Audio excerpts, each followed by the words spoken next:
ॐ नमः शिवाय।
नमः शिवाय। विश्वनाथ भगवान की, महाकालेश्वर भगवान की, ओंकारेश्वर भगवान की, कुबेरेश्वर महादेव की, सिद्धिविनायक भगवान की, माँ माता की। हर हर महादेव, हर हर महादेव, हर हर महादेव। काशी विश्वनाथ ओगरदानी त्रिकालदर्शी कैलाशी अविनाशी भगवान शिव,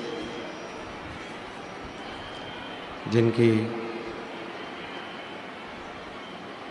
पुनीत पावन पवित्र शिव महापुराण की कथा भगवान देवादिदेव महादेव की कृपा से, करुणा से, उनकी उदारता से मीरा भयंदर के इस मुंबई महाराष्ट्र की पवित्र धरा से पवित्र शिव महापुराण की कथा श्रवण करने का सौभाग्य बाबा देवादिदेव महादेव की कृपा से प्राप्त हुआ है। दिव्य कथा के मुख्य यजमान, मुख्य मनोरथी भगवान शिव की ही कृपा से, शंकर की ही करुणा से श्री प्रताप इंदर भाई बाबूराव सरनाईक जी, माननीय नामदार परिवहन मंत्री महाराष्ट्र शासन, श्रीमती परिषा प्रताप सरनाईक जी, एक बार जोरदार ताली बजाकर इनके लिए स्वागत वंदन। श्री विहंग प्रताप सरनाईक जी, श्रीमती अनाहिता विहंग सरनाईक जी, चिरंजीवी समर विहंग, सरनाइक जी, श्री पूर्वेश प्रताप सरनाइक जी, श्रीमती कश्मीरा पूर्वेश सरनाइक जी, चिरंजीवी रेयांश पूर्वेश सरनाइक जी, चिरंजीवी निरांश पूर्वेश सरनाइक जी, मीरा भयंदर, मुंबई महाराष्ट्र। एक बार यजमान परिवार के लिए जोरदार ताली बजाकर स्वागत, वंदन, अभिनंदन, जिन्होंने इस पवित्र पावन शिव महापुराण की कथा को दिव्यता और भव्यता के साथ मीरा भयंदर में निवास करने वाले सभी शिव भक्तों के लिए बड़े आनंद के साथ ये पवित्र कथा का रसतत्व ग्रहण कराया। कथा मंडप में पधारे पद्मश्री पंडित गणेश्वर शास्त्री जी, द्रविड़ वाराणसी से, जिनका आशीर्वाद हमेशा इस व्यासपीठ पर प्राप्त होता रहा है। भगवान श्री राम जी की अवध में जो प्राण प्रतिष्ठा का मुहूर्त निकाला गया, वो पूज्य गुरुदेव पंडित श्री गणेश्वर शास्त्री जी, द्रविड़ वाराणसी जी द्वारा निकाला गया। एक बार उनके लिए भी जोरदार ताली बजाकर साधुवाद। ये पवित्र पावन अवसर है भगवान की अविरल कथा को श्रवण करने का।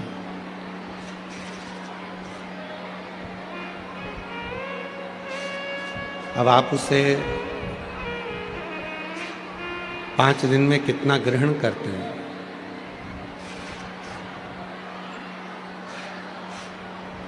पाँच दिन में आप उसे कितना ग्रहण करते हैं, कितना लेते हैं, ये आपके ऊपर निर्भर करता है। तेरी कृपा बिना न हिले एक भी अणु, लेते हैं श्वास तेरी कृपा से बखान क्या करूं मैं राखों के ढेर का, चपटी भगोत मेरे खजाना कुबेर का। हे गंगाधार मुक्तिवार ओमकार तू, भोले ओमकार तू, आयुष तिहारी शंभु तार तार तू। बखान क्या करूं मैं राखों के ढेर का, चपटी भगोत मेरे खजाना कुबेर का।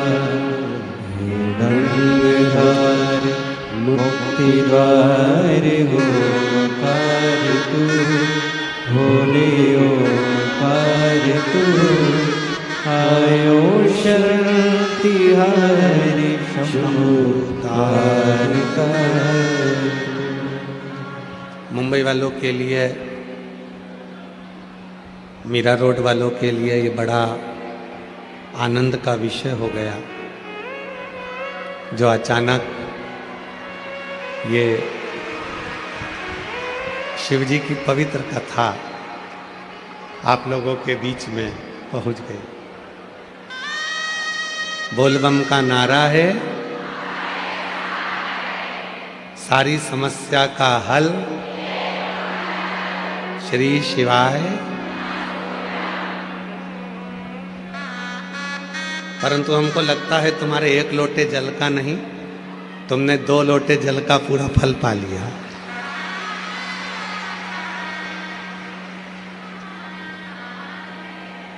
और वो 2 लोटा जल जो तुमने सावन के महीने में चढ़ाया,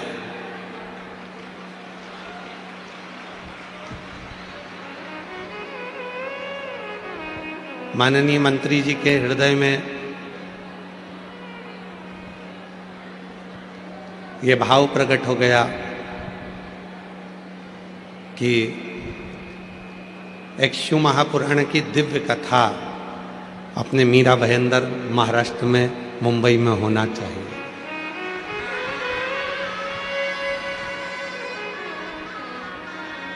और ये कथा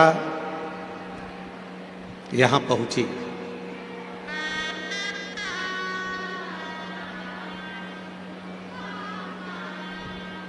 अभी माननीय मंत्री जी कह रहे थे कि जब आते समय कि गुरुजी, हमारे यहाँ महाराष्ट्र का एक नियम है कि मुंबई में अगर कोई कथा होती है तो उसके लिए निमंत्रण भेजना पड़ता है, बैनर लगाना पड़ते हैं, लोगों को सूचना देना पड़ती है कि कार्यक्रम है। ये पहली कथा है जिसमें कोई बैनर भी नहीं लगाया है, कोई निमंत्रण भी नहीं पहुंचाया है, और लाखों की संख्या में शिव भक्त पहले दिन यहाँ पहुंचे हैं। अब मंत्री जी का तो काम था कि उन्होंने इस दिव्य आयोजन को आप लोगों के लिए कराया। अब आपको क्या ध्यान रखना है? कोई सोने की रकम पहनकर नहीं आना है, कोई चांदी, सोना, हीरा, पन्ना, बहुत कीमती सामान लेकर कथा के अंदर नहीं जाना, बहुत महंगा मोबाइल लेकर नहीं आना है। एक मोबाइल भरे लिया ना जिससे तुम अपनी सेल्फी ले लो, पर बहुत महंगा सामान लेकर कथा के मंडप में नहीं आना। ठीक है? बोलो तो जम के। सब घर छोड़कर आना। यहां कुछ दिखाने की जरूरत नहीं है। शिव महापुराण की कथा दिखाने के लिए नहीं होती। शिव महापुराण की कथा जो सुनने जाता है वो दिल लगाकर, बाबा से झोली पसार कर मांग कर लेकर आता है, तो दिल से। कोई कीमती सामान लेकर मत जाओ। मेरा भोले बाबा तो वैसे डायमंड से कम है क्या? मेरे शिव जी तो वैसे ही आनंद कराने वाले। इसलिए प्रयास करो, 5 दिन की कथा को इतने भाव से श्रवण करो, इतने भाव से श्रवण करो। आप जब यहाँ से घर जाओ और 5 दिन की कथा सुनने के बाद जब अपने घर का आनंद जब पहुँचें, तो तुम भी 3 महीने के अंदर एक पत्र इस व्यासपीठ पर पहुँचाओ, इससे कामना कर कर।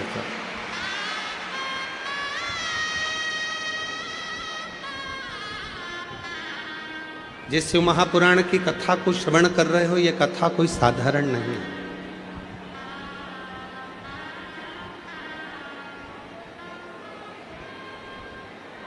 ना करने वाला साधारण होता है, ना शिव पुराण की कथा को करवाने वाला साधारण होता है, और ना ही शिव महापुराण की कथा को सुनने वाला साधारण होता है।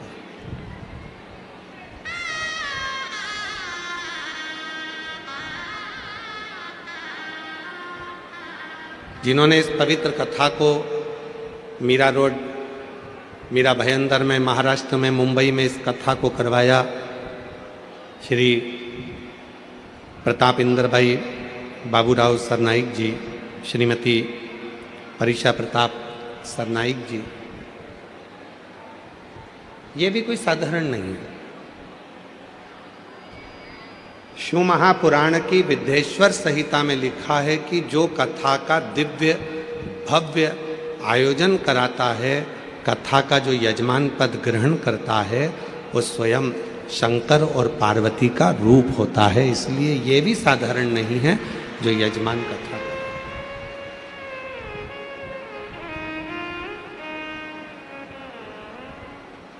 और आप जितने भक्त शिव महापुराण की कथा को, ये 24,000 श्लोक को, 12 खंड को अपने जीवन में उतार रहे हो, जिस भाव से श्रवण कर रहे हो, शुद्ध उस भाव के साथ में अगर शिव की कथा सुन रहे हो तो आप भी साधारण नहीं। कोई शिव जी से कोई तुम्हारा और हमारा पुराना रिश्ता रहा होगा, इसलिए मुंबई की इस पवित्र धरा पर लाखों की संख्या में बैठकर आप इस शिव महापुराण की कथा को सुन रहे हैं।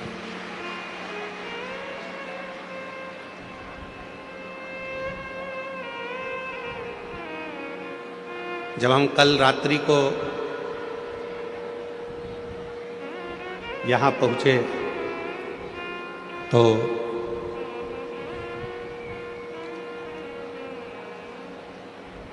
यजमान परिवार के यहाँ से बता रहे थे कि पूरे मुंबई में इतने दिव्य कार्यक्रम होते हैं, पर इतने बड़े बड़े पंडाल और इतनी विशाल कथा अभी तक मुंबई के इतिहास में कभी नहीं हुई जो दिव्यता के साथ में यहाँ आई।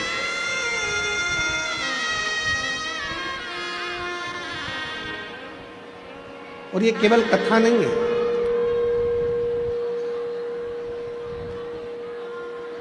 इसको केवल शिव महापुराण की कथा नहीं कह सकते। ये भगवान शंकर और पार्वती का अपने भक्तों के साथ में एक संग है।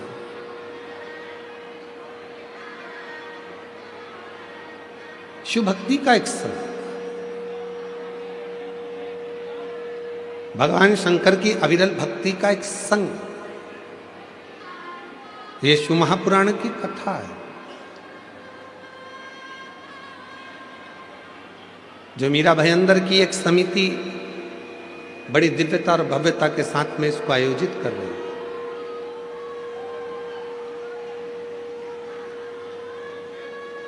और पूरी कथा की शुरुआत एक देवराज नाम के ब्राह्मण से होती है।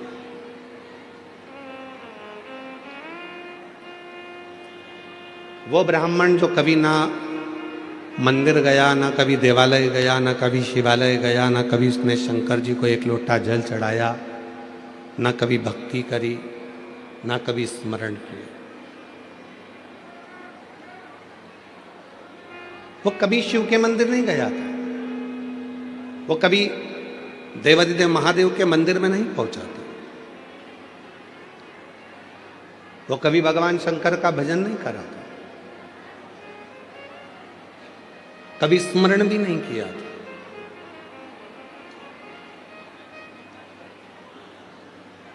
फिर भी शिव ने कृपा कर कर शिव महापुराण के दिव्यता और भव्यता के साथ में उसको वर प्रदान कर दिया।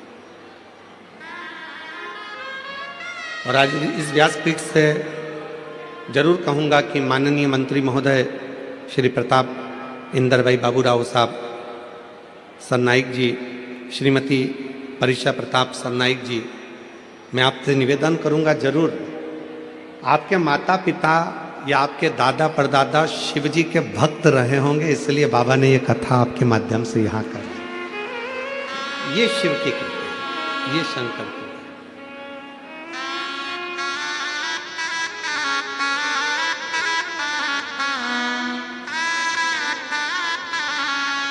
और कोई पिछले जन्म के अच्छे कर्म मुझे बाबा तेरा साथ मिला, कोई पिछले जन्म के अच्छे कर्म मुझे बाबा तेरा साथ मिला, जहाँ सारी दुनिया झुकती है, जहाँ सारी दुनिया झुकती है, मुझे वो आली दरबार मिला, दरबार मिला, कोई पिछले जन्म के अच्छे कर्म मुझे बाबा तेरा साथ मिला, कोई पिछले जन्म के अच्छे कर्म मुझे बाबा तेरा साथ मिला। कोई पूर्व का कर्म होगा जिसका फल मिला है।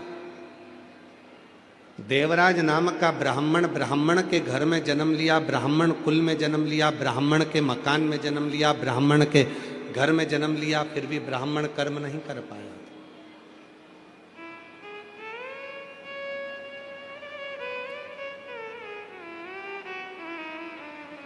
दो प्रसन्नता होती है, एक मन की प्रसन्नता होती है और एक चेहरे की प्रसन्नता होती है।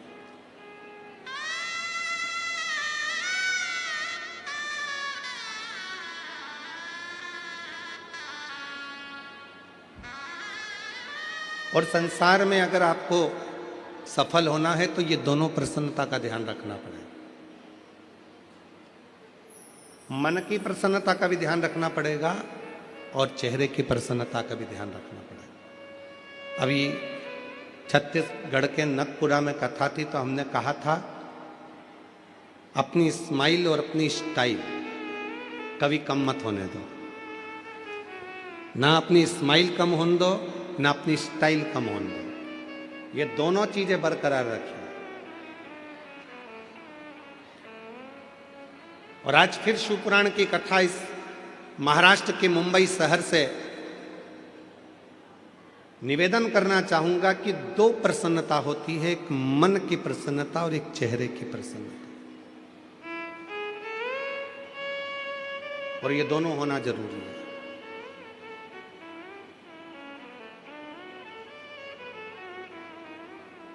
घर बहुत अच्छा है, परिवार बहुत अच्छा है, घर में रहने वाले बहुत अच्छे हैं, पर उसी घर में यदि कोई ना कोई मुंह फुला के रहता है, एकदम मुंह फुला लिया, भगोने जैसा मुंह कर लिया, ना किसी से बोलना, ना चालना, ना बात, ना चित,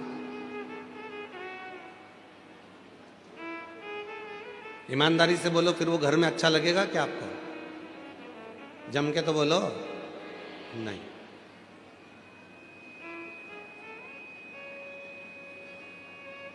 ये तो उसी में का हाल हो जाएगा कि घर तो अच्छा बनाया, बंगला अच्छा बनाया, महल अच्छा बनाया, पर उसमें रहने वाले जितने सदस्य हैं उनका चेहरा खिला नहीं।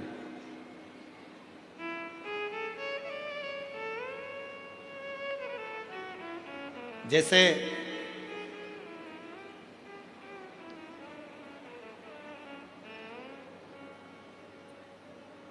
चार लोग घूमने के लिए अमेरिका गए।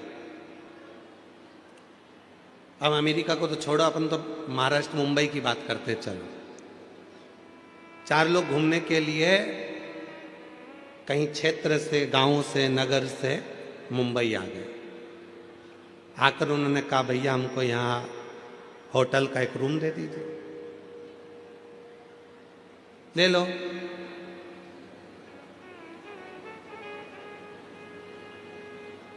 चाबी दे दो,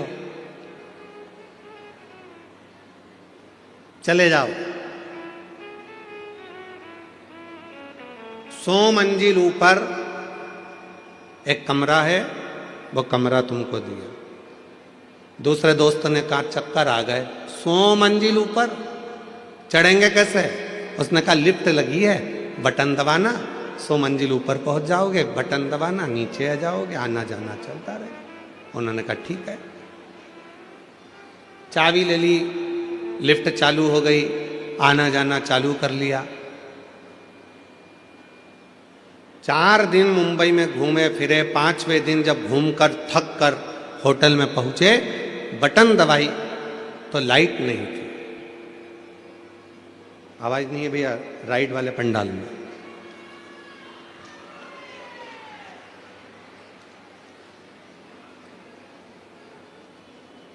रोज आना जाना करा, पर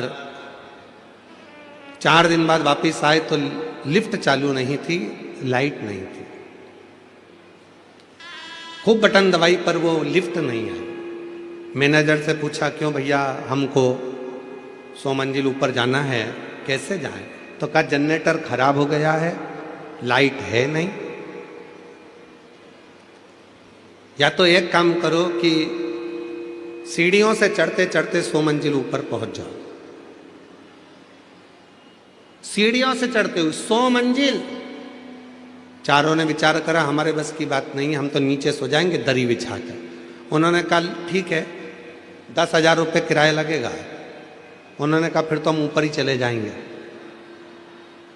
चारों व्यक्ति ने विचार करा, अपनी अपनी बात निकालो, दुख भरी कथा कहो, अभी पहुंच जाएंगे। पहले व्यक्ति ने अपनी दुख भरी कथा कही, 20 मंजिल ऊपर पहुंच गए। दूसरे ने अपनी कथा कही, 40 मंजिल ऊपर पहुंच गए। तीसरे ने अपनी दुख भरी कथा कही, 80 मंजिल ऊपर पहुंच गए। अब चौथे व्यक्ति से कहा कि तू अपनी दुख भरी कथा कहा। सुना, उसने कहा मैं अपनी दुख भरी कथा कहूँगा तो तुम सब रो पड़ोगे, इसलिए नहीं कहूँ तो अच्छा है। चलते चलते 90 मंजिल ऊपर पहुंच गए। फिर 95 मंजिल ऊपर पहुंच गए। उस चौथे व्यक्ति से कहा तू अपनी दुख भरी कथा कहे। उसने कहा मेरी दुख भरी कथा केवल इतनी है कि कमरे की चाबी नीचे रह गई है।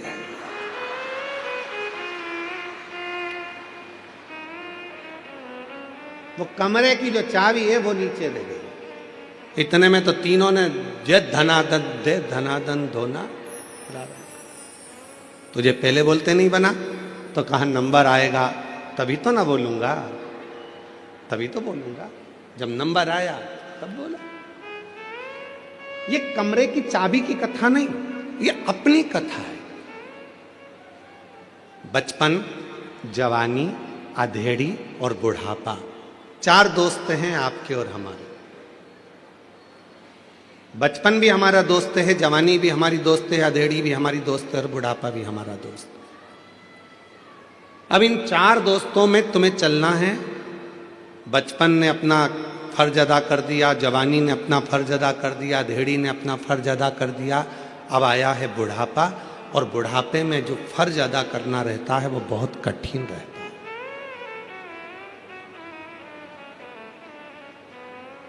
4 बेटे हैं, 3 बेटे हैं, 2 बेटे हैं, 1 बेटा है, सबको साथ है, सब।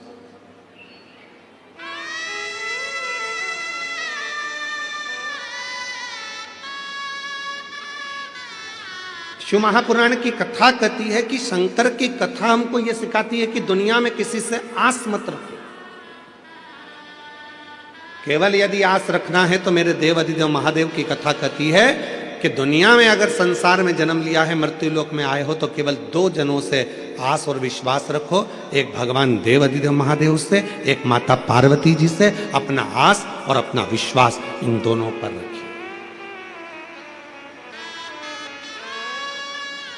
दोनों पर रखो। तुम जिन जिन से आस लगाकर बैठोगे, जब तुम्हारी आस टूटेगी तो दुख तुमको होगा। कितना आस लगाते हो?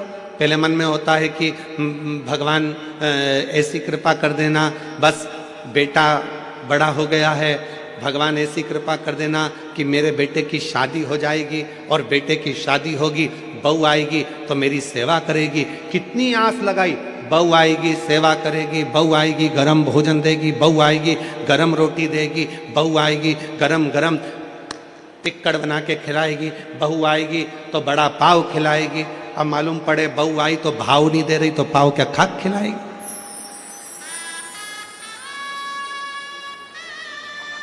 आस टूटा,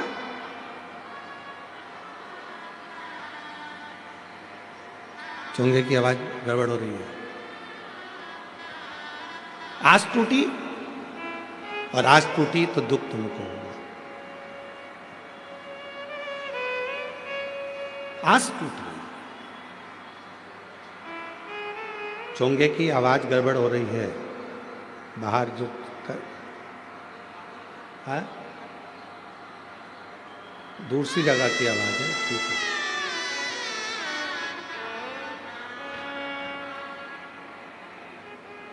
फिर आस लगाई कि बहुत कुछ प्राप्त करूंगा, और वो आस पूरी नहीं हुई तो दुख हुआ। शिव कथा कर रही है। आस अगर लगाना है तो केवल हमारे देव अधिदेव महादेव से, भगवान। किसके भरोसे आए हो यहां पर? महादेव के। सियोर वाले महाराज के भरोसे नहीं।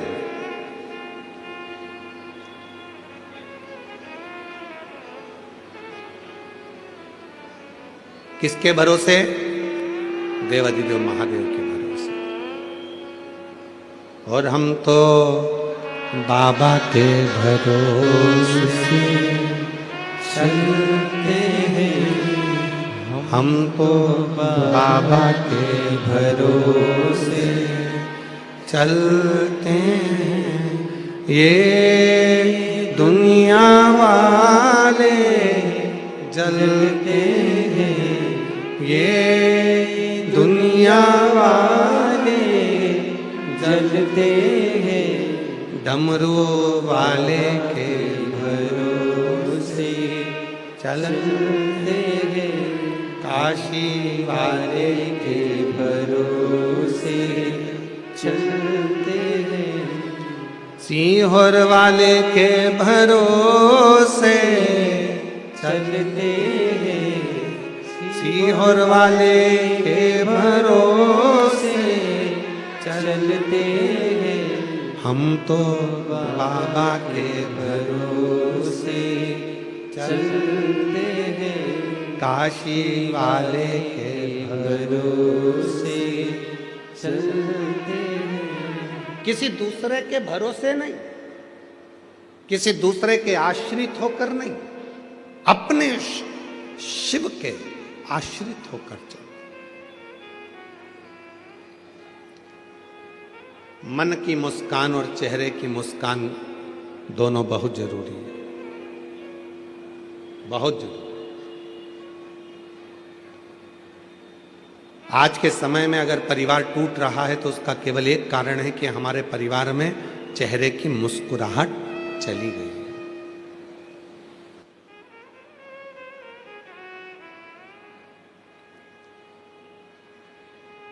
अच्छा, एक बात पूछें, सब उत्तर दोगे? जम के तो बोलो जरा। ठीक है, परिवार में शादी में जाते हो, फोटो खिंचवाते हो? आपके मम्मी भी गए हैं, आपके पिताजी भी गए हैं, आई भी गई है, भाऊ भी गए हैं, और वो मराठी भाषा में क्या कहते हैं, मुलगा मुलगी भी गए हैं। ठीक है, तो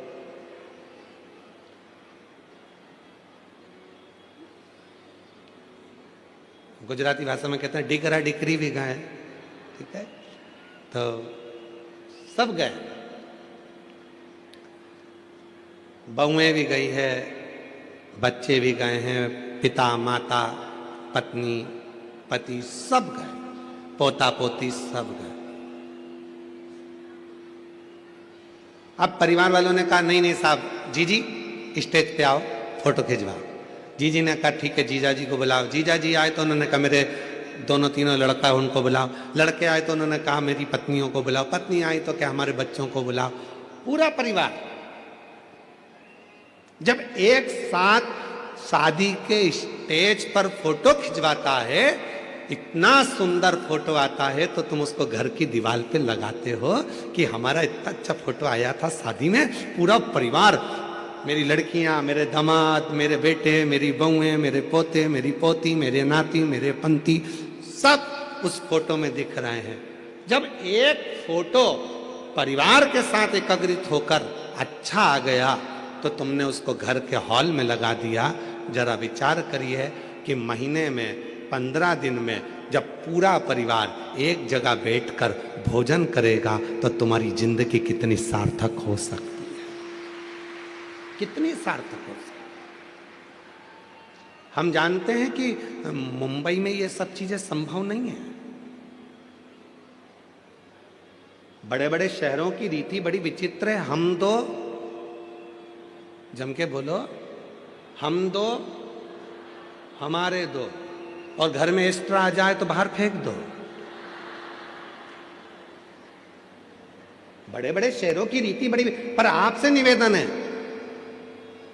मान लो मुंबई में हम ये नहीं कर सकते, अपने बड़े बड़े शहरों में फ्लैटों में नहीं कर सकते कि इतना बड़ा परिवार हम अपने फ्लैट में जोड़ लें। छोटा सा तो अपना घर है, उसमें इतने सारे लोगों को कैसे रखें। तो निवेदन है, जब गांव जाया करो, अपने गांव में जाते हो, अपने शहर में से जब अपने परिवार में जाते हो, तो प्रयास करा करो जितने दिन अपने परिवार के साथ में रहो उतने दिन बड़े प्रसन्नता के साथ, स्माइल के साथ, स्नेह के साथ, सबके साथ बैठकर भोजन करा करो। कम से कम आपस का प्रेम बढ़ेगा तो वो जिंदगी में सार्थकता उत्पन्न करेगा। प्रेम बढ़ा। आज के समय में धन की कमी नहीं है, आज के समय में व्यापार की कमी नहीं है, आज के समय में काम की कमी नहीं है, आज के समय में कोई प्रॉपर्टी की कमी नहीं है। आज के समय में सबके पास धन है, वैभव है, प्रतिष्ठा है, मकान है, बंगला है, फ्लैट है, जमीन है, जायदाद, सबके पास। और नहीं है तो लोन वाले तुम्हारे पीछे पीछे घूमकर हाथ जोड़ कर कहते हैं लोन ले लो।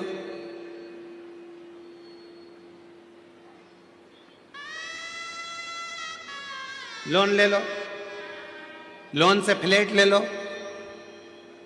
नहीं, ले लो मना नहीं है, परंतु लोन जमा करते करते वो फ्लैट के चक्कर में एक दिन लेट गए तो क्या मतलब का फ्लैट लेना। जरूर ले हो, कब ले हो? जब कर्जा कर कर नहीं, जिस दिन मेरा भोले बाबा अपना भंडार तुम्हारे ऊपर लुटा दे, उस दिन तुम्हें जो खरीदना है खरीदो, पर कर्जा कर कर नहीं। हृदय के साथ जैसे रह रहे हो अपनी जिंदगी को खुश रहने का प्रयास करो, प्रसन्नता।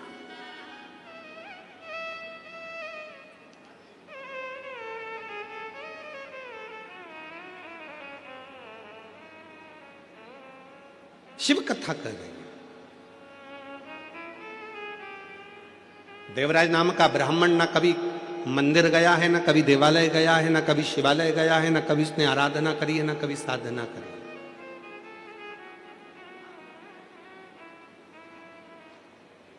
कभी कभी जिंदगी का ऐसा संशय उत्पन्न हो जाता है, उस संशय में हम घिरते चले जाते हैं।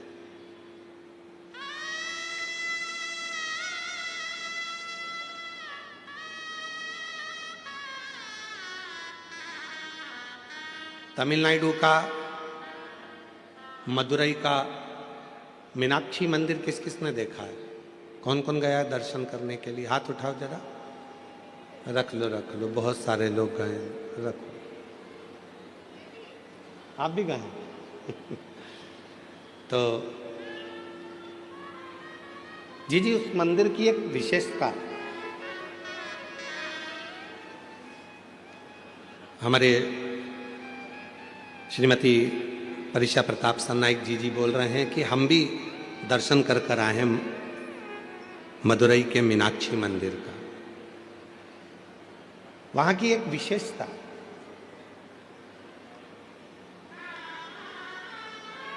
कभी आप लोगों ने ज्ञात करा कि उस मंदिर का निर्माण कैसे हो गया? कैसे मीनाक्षी देवी कौन है आखिर? शिव जी कैलाश पर बैठे हैं, मां अंबा जगदंबा माता पार्वती उनके नजदीक में बैठी हैं। शिव महापुराण की विद्येश्वर संहिता कहती है, जब शिव जी की साक्षी में कोई पहुंचता है, भगवान शंकर के मंदिर में कोई पहुंचता है, शिवलिंग के सामने कोई पहुंचता है, शिव महापुराण की कथा में कोई पहुंचता है, शंकर के भजन में कोई पहुंचता है, शिव स्मरण में कोई पहुंचता है, उसके मन में जो कामना आती है वो कामना पूरी होती ही है। पूरी। इसका प्रमाण स्वयं शिव जी की कथा कर रही है। भगवान देवादिदेव महादेव माता सती को लेकर कुंभज ऋषि के आश्रम में जाते हैं, अगस्त बाबा के आश्रम में बैठकर कथा सुनने के लिए जाते हैं। और माता सती का विवाह हुआ था शिव जी के साथ। बड़ी सुंदर विवाह संपन्न होने के बाद शंकर भगवान माता सती को कुंभज ऋषि के, अगस्त ऋषि के यहाँ जब कथा सुनाने के लिए लेकर गए, सती माता कथा सुनने के लिए बैठी तो सती माता के मन में आया, शादी के बाद तो पति को, पत्नी को भ्रमण कराने के लिए कहीं और लेकर जाना चाहिए, पर मेरी शादी होते से पति शिवजी मुझे कथा सुनाने बिठा दिए। शादी होते से ही मेरे पति ने, मेरे शंकर भगवान ने कथा सुना दी। शिवजी के पास में बैठकर माता सती के मन में आया, इससे तो ये शरीर जलकर भस्म हो जाए तो अच्छा। शिव पुराण की कथा कहती है, जो शंकर के पास में बैठकर, शंकर की साक्षी में बैठकर, शिव महापुराण की कथा में बैठकर, शंकर भगवान के भजन में बैठकर उसके मन में जो कामना होती है शिवजी उसको पूरा जरूर करते हैं। सती के मन में कामना आई कि ये शरीर जलकर भस्म हो जाए तो अच्छा, और वो हुआ। सती माता अपने पिता के घर में दक्ष प्रजापति के यहाँ यज्ञ के कुंड के पास अपने प्राणों को त्याग दी और जलकर भस्म हो गई। क्यों? क्योंकि उनके मन में ये भाव आ गया था।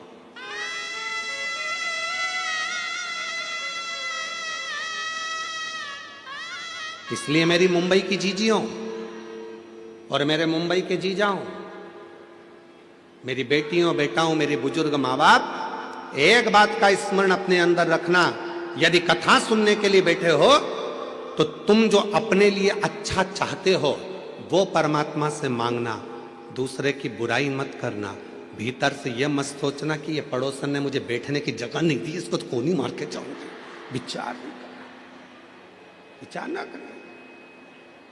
वायलेंटरों ने रोक दिया आपको, कार्यकर्ताओं ने रोक दिया, यहां से मत जा वहां से मत जा, और मालूम पड़े सिर पे पल्लू लेके मन में सोच लिया बाद में देखूंगी तुझे, रुक जा बाद में। और मन में अब तुम 5 दिन तो कथा के मिले, केवल 5 दिन कथा के मिले।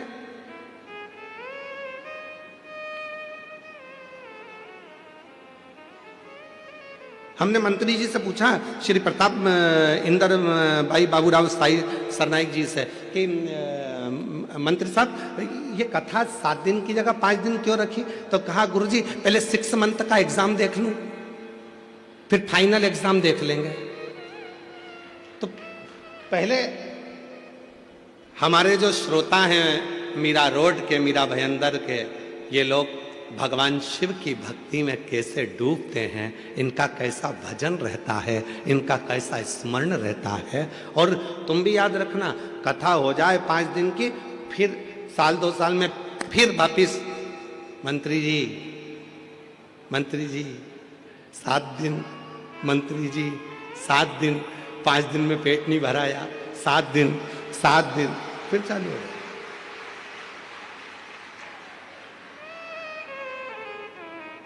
छोड़ना मत ही इनको भी, पकड़ के रखना। 7 दिन, 2 साल में, 4 साल में, 5 साल में, 6 साल में, 7 साल में लगे रहे मंत्री।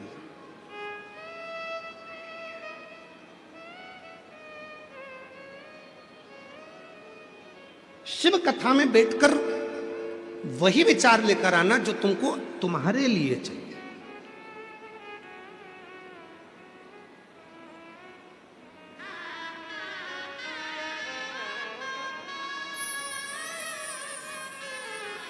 वो विचार, गलत विचार लेकर ही मत आना। 5 दिन अपने मन में बहुत अच्छा विचार लेकर, बहुत अच्छा विचार, बहुत अच्छा।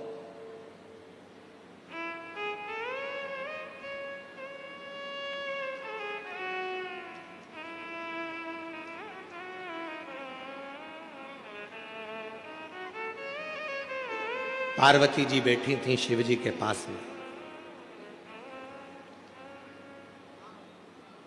पार्वती जी ने शंकर जी के विग्रह को देखा तो उनके 3 नेत्र हैं,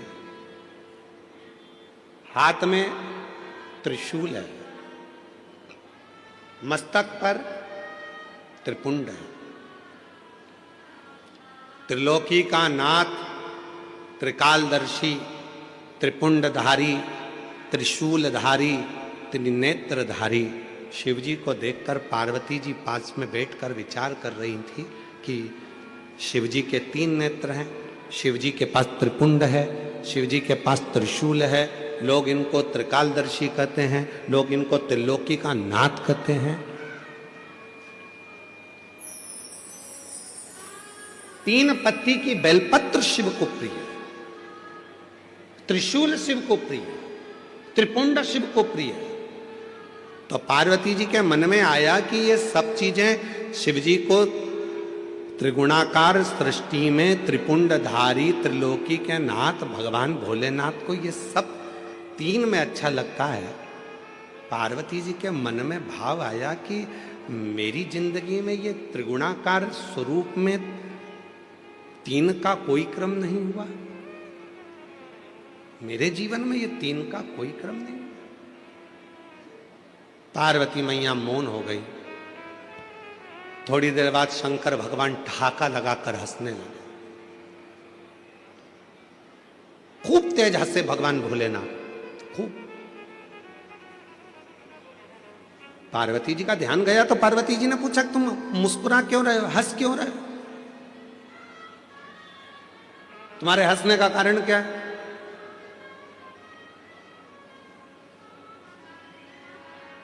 जब पति अचानक मोबाइल चलाते चलाते चलाते चलाते हंसने लगे,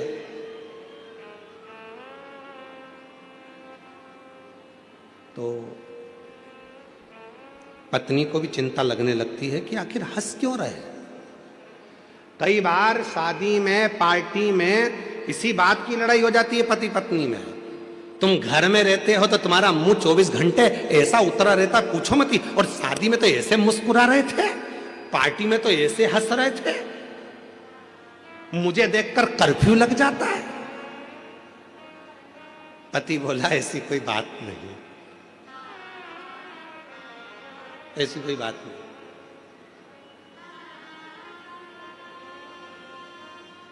पत्नी बोली मैं सब समझती हूं तुम्हारे को, 30 साल 40 साल तुम्हारे साथ में हो गए, 65 साल तुम्हारे साथ में हो गए, तुम्हें समझी नहीं क्या? मैं अभी तक सब समझती हूं। तुम यह मत सोचना कि मैं तुम्हें समझती नहीं। पार्वती मैया शिव जी को देखकर हंस, जो पूछा पार्वती जी ने कि भोले बाबा तुम हंस क्यों रहे हो, मुस्कुरा क्यों रहे हो, क्यों हंस रहे हो? शिव जी कुछ नहीं बोले। क्यों? क्योंकि भगवान शंकर बोलना नहीं चाहते थे। कुछ बातें ऐसी होती है जो बोली नहीं जाती, बोल नहीं सकते। भगवान भोलेनाथ ने कुछ नहीं बोला। पार्वती मैया बारंबार पूछती रही पर शिव जी नहीं बोले। 4 दिन निकल गए, 5 दिन निकल गए, तब पार्वती जी ने आज चरण पकड़ लिया भोलेनाथ जी का कि अब तो तुम्हें बताना पड़ेगा कि तुम इतने हंस क्यों रहे थे। जब मैं तुम्हारे पास में बैठी थी तो तुम्हारे हंसने का कारण क्या था? शिव जी ने कहा पार्वती तेरे मन में एक भाव आ गया था मेरे त्रिपुंड को देखकर, त्रिशूल को देखकर, 3 नेत्र को देखकर, त्रिगुणाकार सृष्टि को देखकर, त्रिलोकी के नाथ को देखकर तेरे मन में एक भाव आ गया था कि मैं भी कोई 3 रूप का सुख तो देखूं। पार्वती अब तुझे उस स्वरूप को धारण करना पड़ेगा जो तेरे मन में भाव उत्पन्न। अभी कथा में कहा शिव जी की कथा में बैठना या शंकर जी के मंदिर में 1 लोटा जल चढ़ाने जाना या शिव जी के मंदिर में बैठकर भगवत भजन करना या शंकर भगवान की शिव महापुराण की कथा में बैठकर कथा श्रवण करना, तो अपने मन में अच्छा भाव लेकर आना।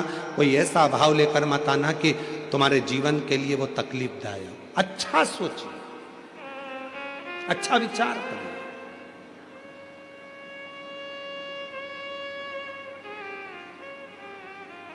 महाराज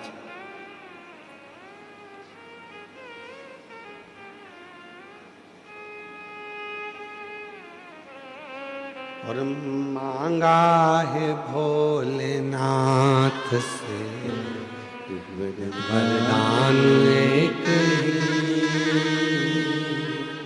मांगा है भोलेनाथ से वरदान एक ही, मांगा है भोलेनाथ से वरदान एक ही, मांगा है भोलेनाथ से वरदान एक ही, तेरी कृपा बनी रहे जब तक है जिंदगी, तेरी कृपा बनी रहे जब तक है जिंदगी। आप भी बोलो मांगा है भोलेनाथ से वरदान एक ही। तुम तो चुप हो, इनकी आवाज मुझे आना चाहिए। बोलो बोलो मांगा वरदान। देखो सबको बोलना अड़ोसन। हमारे यहाँ कहते सीधे हाथ वाली को अड़ोसन, उल्टे हाथ वाली को पड़ोसन, पीछे वाली को धड़ोसन। इसलिए निवेदन अड़ोसन, पड़ोसन, धड़ोसन सब बोलो। मांगा वरदान एक ही मांगा है भोलेनाथ। बहुत बढ़िया। तेरी कृपा बनी रहे जब तक है जिंदगी, तेरी कृपा जब तक है जिंदगी, मांगा है भोलेनाथ से वरदान। बहुत जोरदार। नजर उतरवा लेना घर जाके अच्छे से हो। बहुत जोरदार गाए हो आप लोग साथ में, बहुत बढ़िया। अब सिद्ध हो गया कि तुम मीरा भयंदर में रहते हो। अब सिद्ध हुआ है, क्योंकि हमारी मीरा माँ मीराबाई जब गाती थी तो भगवान द्वारका नाथ प्रसन्न हो जाते थे, और मीरा भयंदर वाले जब गाते हैं तो भोलेनाथ प्रसन्न हो जाते हैं, शिव प्रसन्न। अब लग गया कि मेरा भोले बाबा अपने मीरा भयंदर में आ गया। अब आ गया, फ्लाइट लैंड अब पहुंच गई है, बिल्कुल पक्का हो गया कि अब आ गई, निश्चित।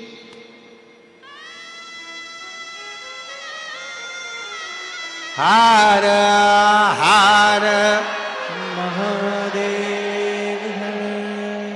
अब समझ में आ गया। तो यहां जो मन में सोचोगे, जो विचार लाओगे, जो सोच लाओगे, जो दृष्टि बनाओगे, जो भाव बनाओगे, वही भाव तुम्हारे यहां होगा। गलत सोचोगे तो गलत पाओगे। जितनी देर कथा में बैठो उतनी देर विचार करना, अच्छे अच्छे विचार लेकर आना। भगवान कथा सुन रही हूं, मेरे बेटे का ये जॉब लग जाए, भगवान मेरे ऐसी कृपा हो जाए, बाबा ऐसी करुणा कर देना। कुछ बुरा मत सोचना। बुरा हुआ है, एक कथा हमने पहले कही, आज फिर कहते हैं। एक सेठ सेठानी अपने पोते को लेके मंदिर में जल चढ़ाने के लिए चले गए। पोते को लेके मंदिर में से लोटा उठा लिया। लोटा था एक, चढ़ाने वाले थे जल 3। पत्नी के मैं चढ़ाऊंगी, पति के मैं चढ़ाऊंगा, पोता के मैं चढ़ाऊंगा। शंकर जी के ऊपर भरा भरा या लोटा शिवलिंग पे गिर गया। जैसे ही शिवलिंग पे लोटा गिरा, पार्वती जी ने कैलाश पर शंकर जी के माथे पर गुम्मा देखा, इधर थोड़ा सा उठा हुआ स्थान। पार्वती जी ने शिव जी से पूछा, भोले बाबा आज जिंदगी में पहली बार तुम्हारे चेहरे पर ये पर्वत देखा है।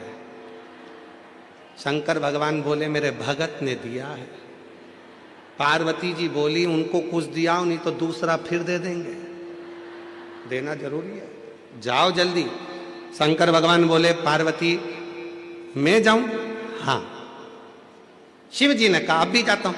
पार्वती जी के सामने शंकर भगवान प्रकट हो गए, उन तीनों के सामने, सेठ सेठानी पोते के सामने। मांग तुम्हें क्या चाहिए? इतने में पत्नी बोली, पहले मैं मांगूंगी। पति बोला मैं मांगूंगा। पोता बोला मैं मांगूंगा। इतने में शंकर भगवान बोले, लेडी फर्स्ट। पहले तो बुजुर्ग सी दादी बोली, बाबा मैं तुमसे क्या मांगू? पहले तो ये बताओ कि तुम आज तक प्रकट नहीं हुए, इतनी बार जल चढ़ाया, प्रसन्न नहीं हुए, आज प्रसन्न होने का कारण क्या है? शंकर भगवान कपड़ा लगा के आए थे। शिव जी ने कहा, मेरे प्रसन्न होने का बस केवल ये देख। अच्छा लोटा गिर गया तुम पे। भगवान बोले, वो तो गिर गया, चल जाएगा, पर अब मत गिरा देना। हाथ जोड़। ठीक है। शिव जी बोले, मांगो तुम्हें क्या चाहिए? पत्नी ने कहा, पहले मैं मांगू? हाँ। 16 साल की बना दो मुझको। शिव जी ने पूछा, पहले देख लो, अच्छे से मांग लो जो चाहिए। नहीं, मुझे 16 साल की एकदम सुंदर बना दो। शंकर भगवान ने कहा, तथास्तु। इसको 16 साल की बना दी। ये बढ़िया लहंगा महंगा पहन के, जो इसका पति था बुढ़ा, उसके पास खड़ी होके लहंगा हिलाती हुई बोली, देख देख।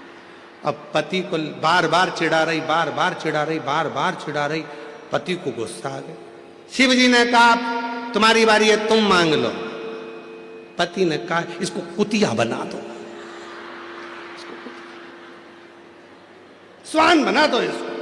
भगवान ने उसको स्वान बना दिया। अब देखो जरा, इसीलिए आप लोगों से बार बार कह रहे हैं कि कथा में बैठो, किसी से झगड़ा भी हो गया तो वहां पर मन में लेकर मत आना, मन में जरा सा भी करो, नहीं तो तुरंत मिल जाएगा बोई की बोई। इसलिए सावधान मुंबई।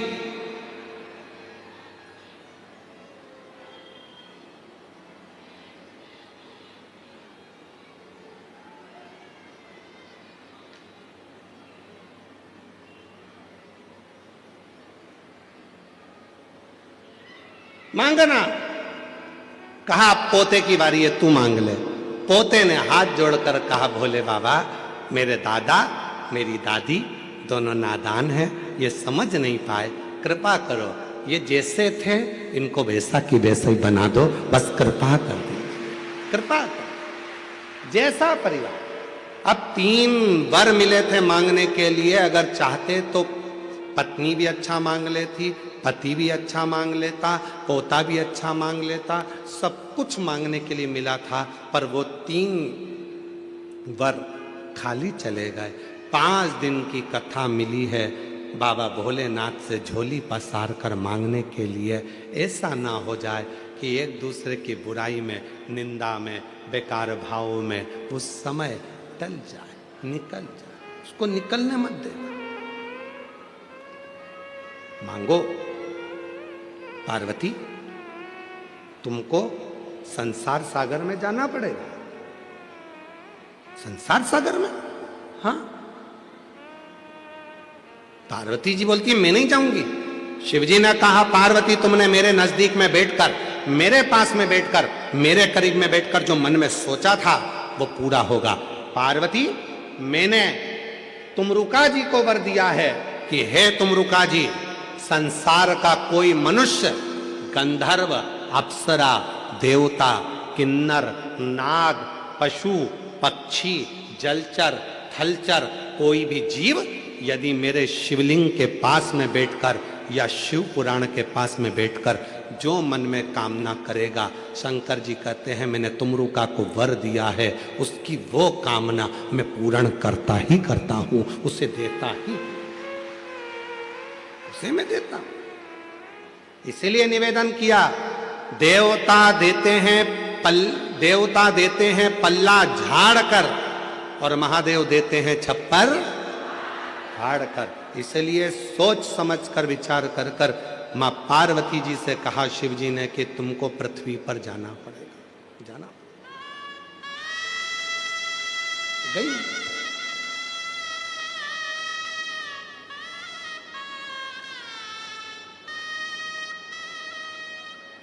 एक पांड्य देश में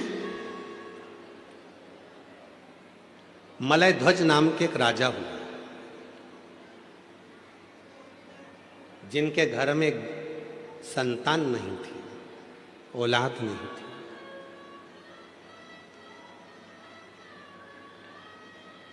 खूब विनती करी, खूब।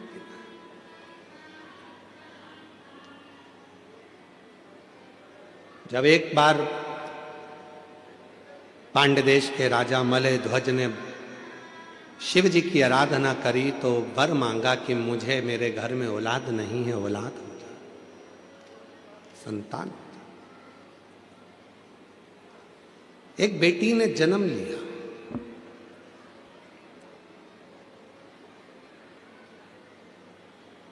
जिस बेटी ने जन्म लिया उस बेटी के शरीर पर 3 स्तन थे।